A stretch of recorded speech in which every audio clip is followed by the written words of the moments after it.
Je suis Guillaume Levieux, je suis maître de conférence au CNAM à Paris et donc j'enseigne à l'ENGMIT, je suis responsable de la spécialité programmation et au master spécialisé IDE où je donne des cours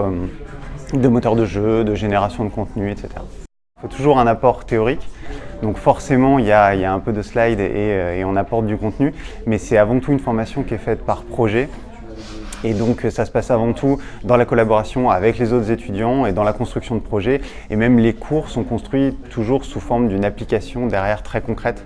Même s'il y a un contenu théorique qui est important, on l'applique tout de suite directement et on a des feedbacks tout de suite. Le projet de fin d'année, c'est souvent la création d'un jeu ou d'une expérience interactive et dans ce cas-là, il va y avoir 4-5 projets et l'ensemble des élèves va être organisé en mini-studio en fait, autour de chacun des projets avec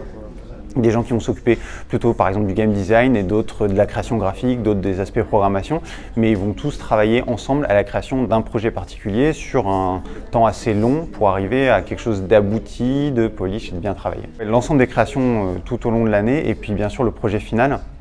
ça donne un bon aperçu de l'ensemble des compétences que l'élève a pu développer et donc oui, ça permet de renforcer vraiment son goût.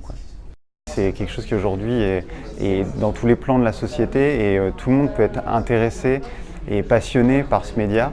et c'est pas du tout quelque chose qui est réservé aux geeks du tout. Quand on est déjà programmeur, il y a un certain nombre de cours qui sont des cours de spécialité dans lesquels on va approfondir toutes les connaissances qu'on a en programmation. Par exemple, on va faire de la génération procédurale de niveau et c'est quelque chose qui est assez pointu et technique. Mais si on a plutôt un parcours de graphiste, par exemple, on va pouvoir découvrir des outils qui permettent de faire de la programmation de jeux vidéo qui sont assez simples et donc on va quand même découvrir la programmation et quand même pouvoir apprendre pas mal de choses dans ce domaine.